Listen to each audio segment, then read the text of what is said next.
Wick welcomes a new krill boat. This little baby.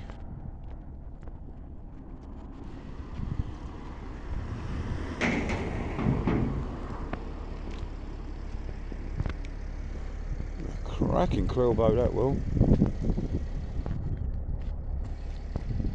Yeah, we're going to have a look at these krill boats.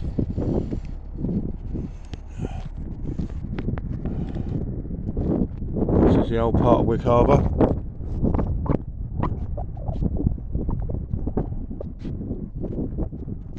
This is Wick's angling boat, so if you ever come to Wick and you want to go out for an angling trip,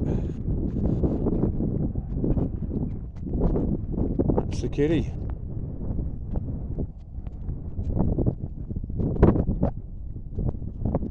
Yeah, some beautiful little boats here.